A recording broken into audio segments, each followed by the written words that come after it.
نحمده ونصلي ونسلم على سيدنا ومولانا محمد رسوله النبي الأمين المكين الحنين الكريم الرؤوف الرحيم. أما بعد، فأعوذ بالله من الشيطان الرجيم. بسم الله الرحمن الرحيم.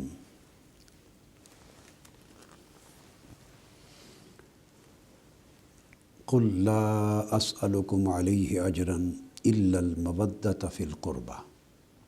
صدق الله مولانا العظيم.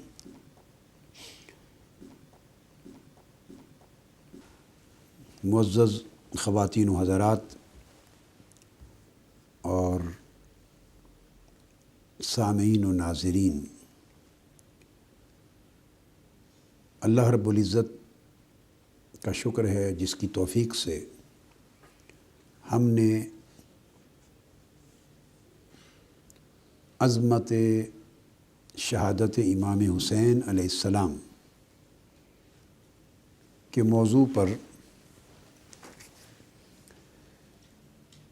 3 قسطوں پر مشتمل ایک سلسلہ گفتگو شروع کیا، جس میں سے پہلی قسط گفتگو کی کل گزر چکی۔ آج انشاءاللہ تعالی ہم اسی سلسلہ گفتگو کو آگے بڑھا رہے ہیں۔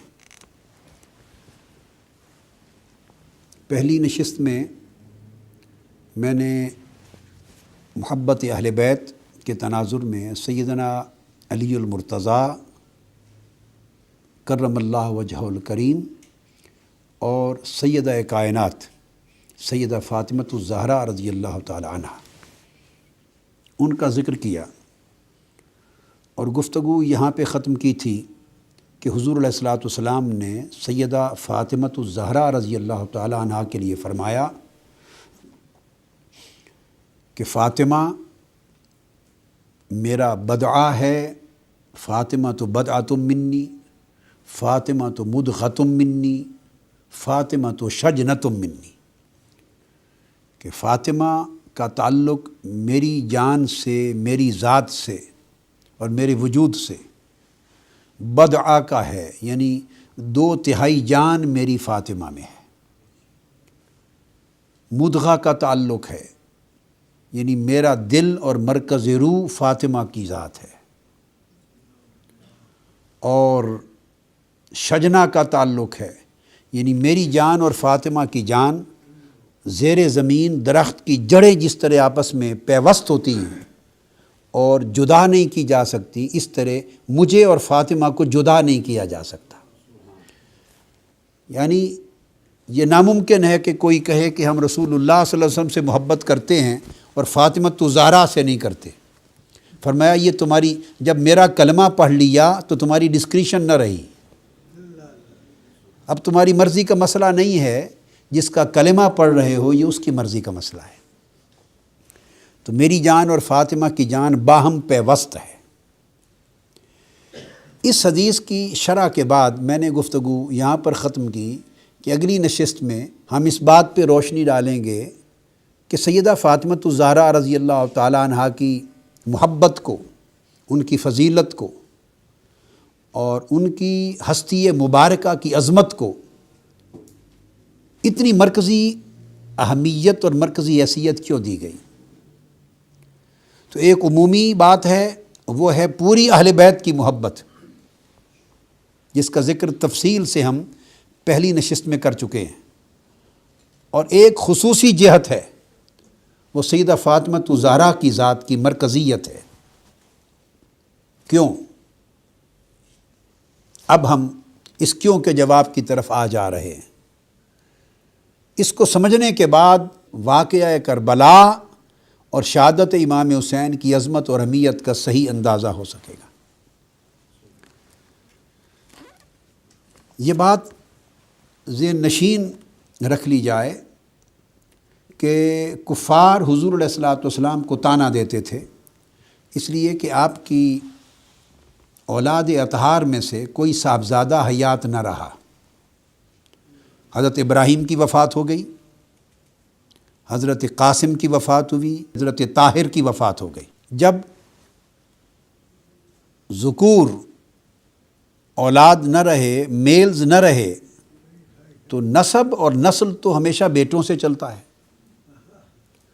تو کفار مکہ نے، قریش مکہ، مشرکین نے، اعدائے اسلام نے طعنہ دیا کہ محمد صلی اللہ علیہ وسلم معاذ اللہ ابتر ہو گیا، یعنی اس کی نسل کٹ گئی، منقطع ہو گئی، اب اس کی نسل ہی نہیں چلے گی، تو پھر اس کا مشن آگے لے کے کون چلائے گا؟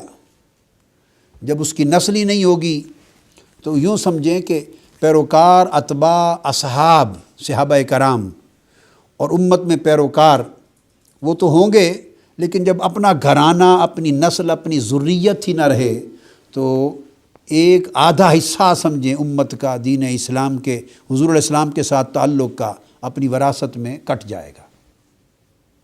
اور کم سے کم حضور علیہ السلام کی ذات لا ولد اور بے وارث ہو گئی۔ یہ بہت بڑا طعنہ دیا۔ اس طعنے پر آقا علیہ السلام کی طبیعت مقدسہ رنجیدہ ہوئی، بوجھ آیا طبیعت پر۔ حضور علیہ السلام ان کے طعنہ کے جواب میں آقا علیہ السلام کی طبیعت کی خوشی کے لیے، مسرت و فرحت کے لیے، اطمینان قلب کے لیے یہ آیت کریمہ نازل ہوئی، انا اعطیناک الکوثر۔ یا رسول اللہ، ہم نے آپ کو کوثر دی ہے، اور کوثر میں سب خیرات و حسنات کی کثرت بھی ہے، آپ کے معجزات و کمالات کی کثرت بھی ہے، اور آپ کی رحمتوں اور برکتوں کی بھی بے انتہا کثرت ہے، آپ کی امت کی بھی کثرت ہے، حتیٰ کہ جنت میں کل 120 صفیں ہوں گی اہل جنت کی، اور ان میں سے صرف 80 صفیں آپ کی امت کی ہوں گی۔ گویا اتنی کثرت دی ہے کہ کثرت کی بھی انتہا ہو گئی۔ اور پھر اس کے اندر یہ بھی اشارہ تھا جو اگلی آیت میں آ رہا ہے، یعنی یا رسول اللہ صلی اللہ علیہ وسلم آپ کو تنہا نہیں چھوڑا، کثرتوں کی کثرتیں بلکہ کثرتوں کی انتہائیں ہم نے آپ کے مبارک قدموں سے جوڑ دی ہیں۔ انا اعطیناک الکوثر فصل لربک وانحر، آپ اللہ کی نماز ادا کریں، قربانی دیں، شکر ادا کریں۔ اور یہ طعنہ دشمنوں کا رہ گیا کہ آپ مقطوع النسل ہو گئے، معاذ اللہ، کہ آپ کی نسل کٹ گئی، اب آپ کی اولاد نہیں ہوگی، تو یہ طعنہ بھی غلط ہے۔ ان شانئک ھو الابتر، آپ کی نسل نہیں کٹی، آپ کے دشمن کی نسل کٹ گئی، اس کا نام و نشان مٹ جائے گا دنیا سے۔ جو آپ کا دشمن ہوگا دنیا میں اس کی نسل کا کوئی نام و نشان، کوئی وجود نہیں ہوگا۔ جو آپ کے دین کا دشمن ہوگا، جو آپ کی ذریت کا دشمن ہوگا، اس کا کوئی نام و نشان دنیا میں لینے والا نہیں ہوگا۔ تو آپ کے دشمنوں کی نسل کٹ گئی۔ یہ جو جواب دیا ان کو، یہ تو اس طعنے کا رد تھا، مگر اس رد کی اور حضور علیہ السلام کی نسل کے برقرار رہنے کی کوئی عملی شکل بھی تو ہونی تھی، عملی شکل بھی تو ہونی تھی کہ دشمنوں کی نسل کٹ گئی، آپ کی نسل باقی رہے گی اور اتنی پھیلے گی کہ اس میں بھی کثرت ہوگی اور برکت ہوگی۔ تو اس کی عملی شکل کیا تھی؟ تو آقا علیہ السلام کی نسل مقدس، ذریت مبارکہ، آل اطہار اور اولاد امجاد، تو حضور کی نسل پاک کو پوری دنیا میں پھیلا دینے کا واحد ذریعہ اور وسیلہ اللہ نے حضور کی شہزادی فاطمۃ الزہرا کو بنایا رضی اللہ تعالی عنہا۔ تو فاطمۃ الزہرا کا وجود گویا کفار کے طعنہ کا جواب بن گیا۔ ان کے ذریعے آپ کی نسل برقرار رہے گی، اوروں کی نسل بیٹوں سے چلتی ہے، آپ کی نسل آپ کی صاحبزادی سیدہ فاطمہ سے چلے گی۔ یہ وہ وجہ تھی کہ جو مرکزیت دی گئی سیدہ فاطمۃ الزہرا کو، اور ان کی ناراضگی میں اپنی ناراضگی اور اللہ کی ناراضگی ڈکلیئر کر دی، چونکہ اب ایمان کا رشتہ امت کا سیدہ فاطمۃ الزہرا کے ذریعے حضور کی بارگاہ سے جوڑا جا رہا تھا، خانوادہ نبوت سے جو تعلق جڑنا تھا اور خاندان نبوت کے ساتھ جو عقیدت محبت کا جو رشتہ استوار ہونا تھا، وہ رشتہ سیدہ فاطمۃ الزہرا رضی اللہ تعالیٰ عنہ کو بنایا گیا۔ اس لیے حضور علیہ السلام نے فرمایا، سیدنا فاروق اعظم رضی اللہ تعالیٰ روایت کرتے ہیں اور امام حاکم نے مستدرک میں روایت کیا، اور اسے امام احمد بن حنبل نے فضائل صحابہ میں، امام بزار نے اپنی مسند میں، طبرانی نے موجم میں، ان تمام کتب حدیث میں روایت آئی، اور راوی سیدنا فاروق اعظم رضی اللہ تعالیٰ عنہ فرماتے ہیں انی سمعت رسول اللہ صلی اللہ علیہ وسلم، میں نے آقا علیہ السلام سے سنا، کل نسب و سبب ینقطع یوم القیامہ، کہ قیامت کے دن ہر نسب و سبب منقطع ہو جائے گا، کٹ جائے گا، سوائے میرے نسب اور سبب کے، وہ قیامت کے دن بھی برقرار رہے گا۔ اب اس حدیث کے ساتھ جو چیز میں کوٹ کرنا چاہتا ہوں وہ یہ کہ حضور کا نسب کیسے رہے گا،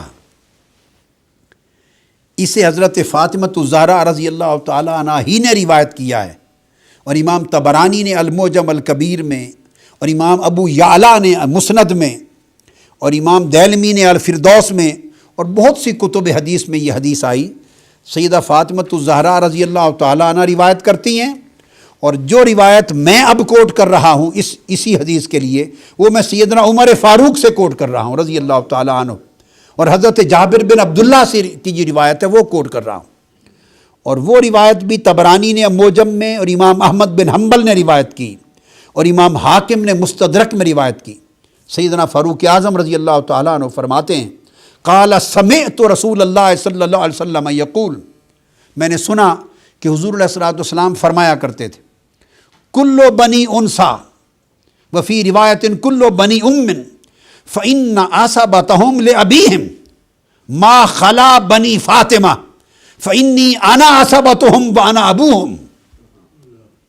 فرمایا کہ ہر عورت کی اولاد کا نسب، ہر عورت کی جو نسل چلتی ہے اس کا نسب اس کے باپ سے ہوتا ہے، یعنی ہر اولاد کا، ہر نسل کا، ہر ذریت کا نسب باپ سے چلتا ہے۔ فرمایا سوائے اولاد فاطمہ کے، کہ فاطمہ کی اولاد کا عصبہ بھی میں ہوں اور باپ بھی میں ہوں۔ اس لیے آقا علیہ السلام نے فرمایا کہ حسن اور حسین جو اولاد فاطمہ ہیں ان کا باپ میں ہوں اور وہ میرے بیٹے ہیں۔ حضور علیہ السلام نے کبھی ان کو اپنا نواسا نہیں کہا، کبھی نواسا نہیں فرمایا، بیٹے ہیں، اس لیے کہ آقا علیہ الصلوۃ والسلام کا نسب ان سے چل رہا ہے۔ اور پھر حضور علیہ السلام نے فرمایا ہما ریحانتا من الدنیا، ترمذی شریف میں حدیث ہے، الجامع الصحیح، اور صحیح بخاری میں حدیث ہے یہی، اور نسائی میں ہے۔ حضور نے فرمایا، ابو ایوب انصاری رضی اللہ تعالیٰ عنہ روایت کرتے ہیں، عبد الرحمن بن ابی نعم روایت کرتے ہیں، آقا علیہ السلام نے، اور یہ حدیث آقا نے فرمایا کہ یہ حسن اور حسین دونوں میرے پھول ہیں، گلشن دنیا کے دو پھول ہیں۔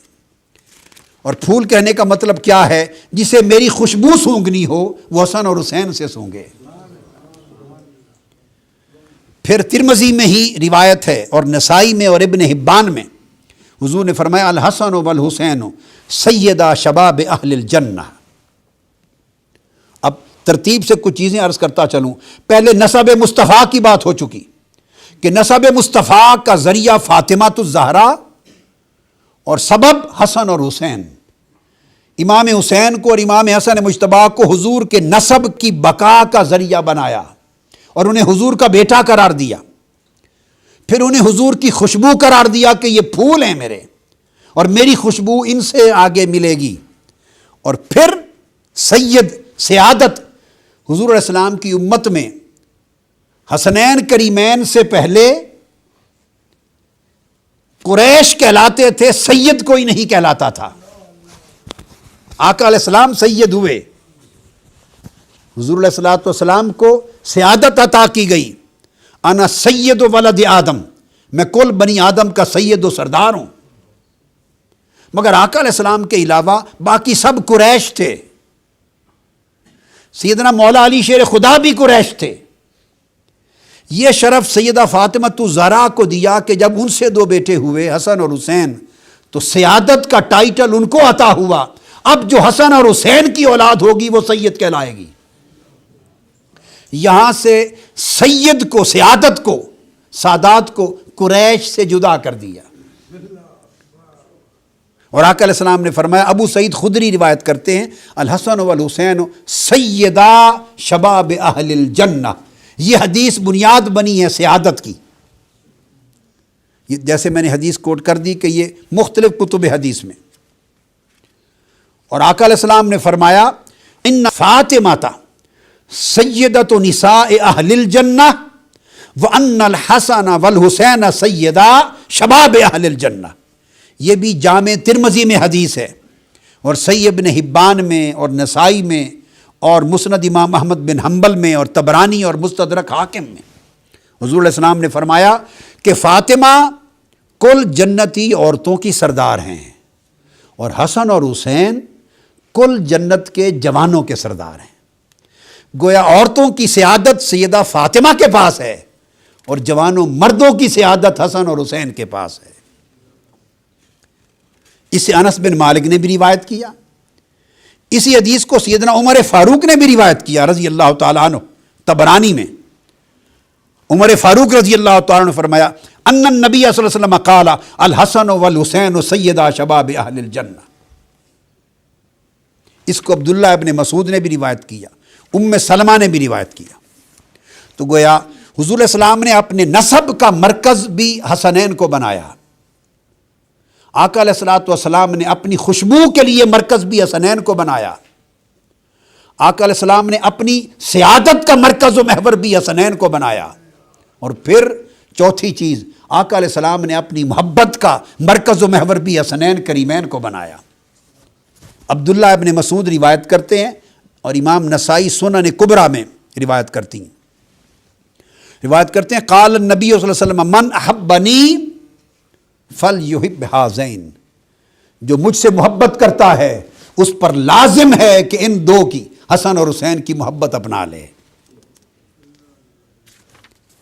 اور آقا علیہ الصلوۃ والسلام نے فرمایا، ابو ہریرہ رضی اللہ تعالیٰ عنہ روایت کرتے ہیں، یہ سنن ابن ماجہ میں حدیث، اور نسائی، مسند احمد، طبرانی، کل کتب میں، حضور نے فرمایا من احب الحسن والحسین فقد احبنی، جس نے حسن اور حسین سے محبت کی وہ جان لے کہ اسی نے مجھ سے محبت کی۔ آپ اس رشتے کو سمجھیں۔ فرمایا قرآن مجید میں اللہ پاک نے من یطع الرسول فقد اطاع اللہ، جس نے میرے اس محبوب رسول کی اطاعت کی اسی نے اللہ کی اطاعت کی۔ تو اللہ کی اطاعت کا کوئی تصور اطاعت رسول کے بغیر نہیں ہے۔ یہ وہی اسلوب کلام ہے، یہ وہی انداز کلام ہے۔ آقا نے اپنی زبان میں فرمایا من احب الحسن والحسین فقد احبنی، جس نے حسن اور حسین سے محبت کی اسی نے مجھ سے محبت کی، اور جس نے حسن اور حسین سے محبت نہ کی وہ جو جتن چاہے کرتا پھرے اسے میری محبت نصیب نہیں ہو سکتی۔ یہی بات عبداللہ ابن مسعود نے روایت کی حضور علیہ الصلوۃ والسلام سے۔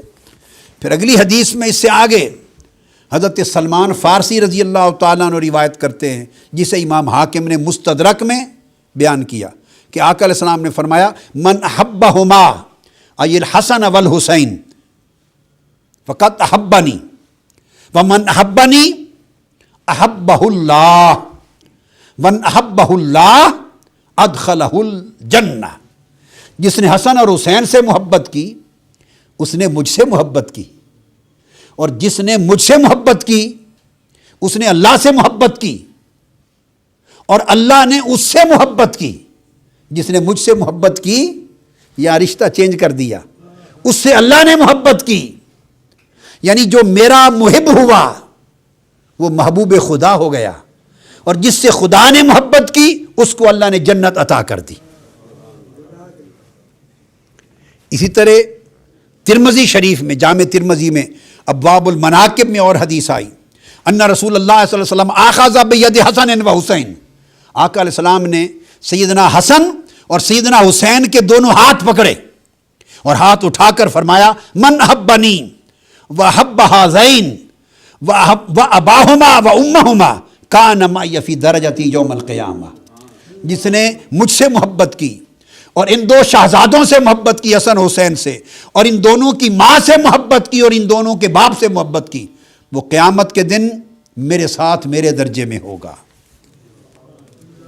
اور آقا علیہ الصلوۃ والسلام نے فرمایا کہ پھر جس نے اس سے آگے آقا علیہ السلام نے فرمایا کہ اللہ اللہم ابصر حسنا و حسینا، حضرت براء بن عازب روایت کرتے ہیں حسن اور حسین کو دیکھا اور دیکھ کے فرمایا اللہم انی احبہما فحبہما، اے اللہ میں ان دونوں حسن اور حسین سے محبت کرتا ہوں، تو بھی ان سے محبت کر۔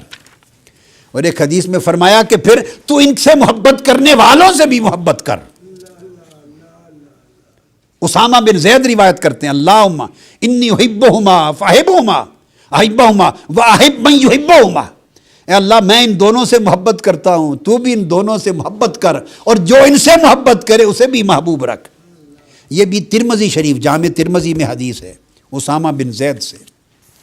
پھر اب دوسری جہت ہے، تو گویا محبت مصطفیٰ کا مرکز بھی حسن اور حسین ہو گئے۔ اب جو حضور سے بغض اور عداوت رکھنا ہے اس کی علامت بھی بغض و عداوت حسین بن گئی۔ جو امام حسن اور امام حسین سے محبت نہیں رکھتا یا دل میں ان کے لیے بغض رکھتا ہے یا گھٹن رکھتا ہے، بغض کی وضاحت بھی کر دوں، بغض کیا ہے؟ بغض قلبی کیفیت ہے، ماتھے پر لکھا ہوا نہیں ہوتا، کسی کے ماتھے پہ نہیں لکھا ہوتا کہ اس کو محبت ہے، کسی کے ماتھے پہ لکھا نہیں ہوتا کہ اس کو بغض ہے۔ بغض اور محبت قلبی کیفیتیں ہیں اور ظاہر علامتوں سے ہوتی ہیں۔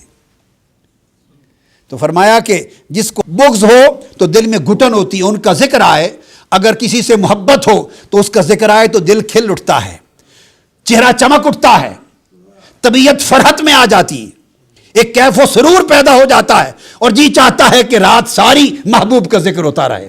اگر اس کا ذکر سن کر کیف و سرور ہو تو سمجھو محبت ہے، اور کسی کا ذکر سنے تو دل میں گھٹن آ جائے، چہرے پر یبوست خشکی آ جائے، طبیعت میں اضطراب بے چینی آ جائے، اور انسان کہے جی بڑی ہو گئی بات، اب کوئی اور بات بھی کریں، بڑا ذکر ہو گیا کوئی اور موضوع بھی چھیڑیں، ایک ہی کو لے کے بیٹھے ہیں، اور جو ذکر کثرت کے ساتھ سننے سے تنگ ہو سمجھو اس میں بغض ہے۔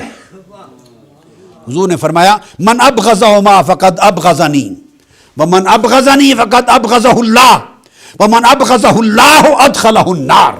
فرمایا جس نے حسن حسین سے بغض رکھا، یعنی جس کا دل جل گیا یا اس نے گھٹن محسوس کی، حسن حسین کے ذکر سے جس کو فرحت نہ ملی، کیف و سرور نہ ملا، اس نے مجھ سے بغض کیا۔ جس نے مجھ سے بغض رکھا اللہ نے اس سے بغض کیا، اور جس کو اللہ مبغوض کر دے اسے جہنم میں اٹھا کے پھینک دیتا ہے۔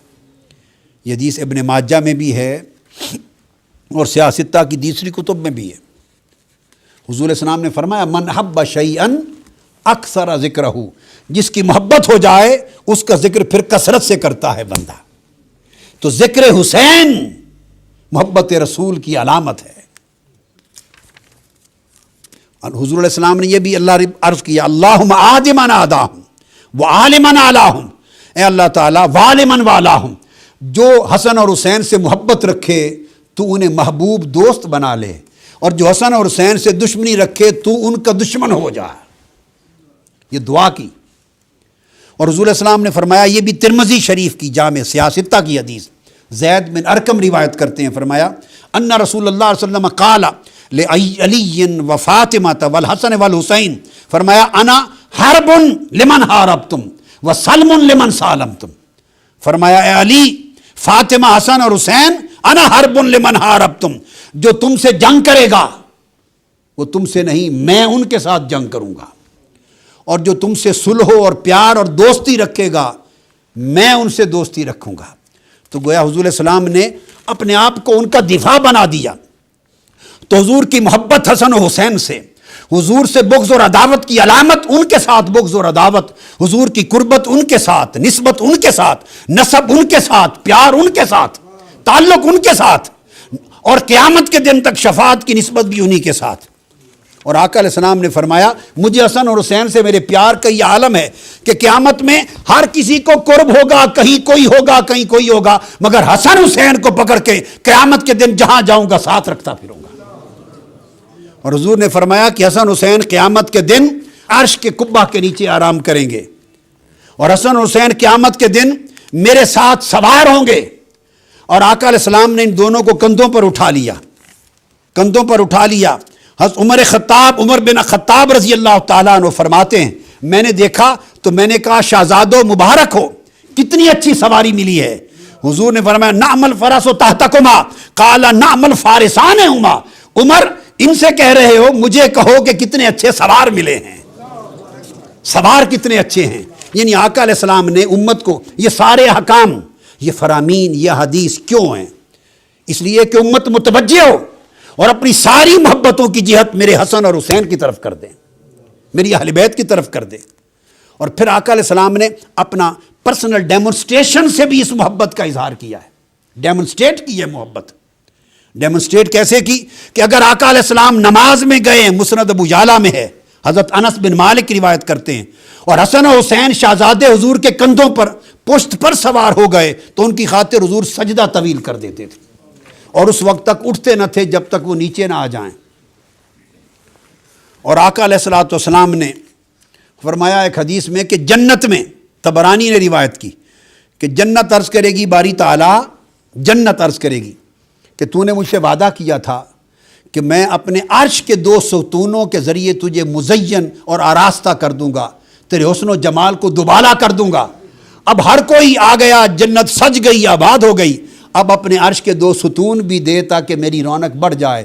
حضور فرماتے ہیں کہ اللہ تعالیٰ فرمائے گا کہ جنت کیا میں نے تمہیں حسن اور حسین نہیں دے دیے؟ یہ میرے عرش کے خوبصورت ترین ستون ہیں اور تمہاری رونق حسن اور حسین کے وجود سے ہے۔ اور حضور علیہ السلام نے ارشاد فرمایا کہ میں اور حسن اور حسین قیامت کے دن ہمیشہ ہر جگہ ایک ہی مقام، لفی مکان واحد یوم القیامہ، ایک ہی مکان پر پائے جائیں گے۔ آقا علیہ السلام نے یہ ساری قربتیں جو بیان کی اس کا مقصود تھا سیدہ فاطمہ الزہرا کو مرکزی حیثیت دینے کا مقصود حسن اور حسین تک پہنچانا تھا، اور حسین کو مرکزی حیثیت دینے کا مقصود کربلا تک پہنچانا تھا، امت کے ذہن کو کربلا تک پہنچانا تھا۔ اس لیے کہ جو کردار حسین جوان ہو کر اور پختہ عمر ہو کر اسلام کی بقا کے لیے اور دین مصطفیٰ کے تحفظ کے لیے جو کردار انجام دینے والے تھے، آقا علیہ السلام ان کے مقام و مرتبہ کو بیان کر اس کردار کی معرفت دے رہے تھے۔ اب اس کردار کا ذکر انشاءاللہ تعالی ہم آخری نشست میں کریں گے۔ وما علینا الا البلاغ۔ سب سے پہلے نئی ویڈیوز کو حاصل کرنے کے لیے شیخ الاسلام ڈاکٹر محمد طاہر القادری کے آفیشیل یوٹیوب چینل کو سبسکرائب کریں اور بیل آئیکن کلک کریں۔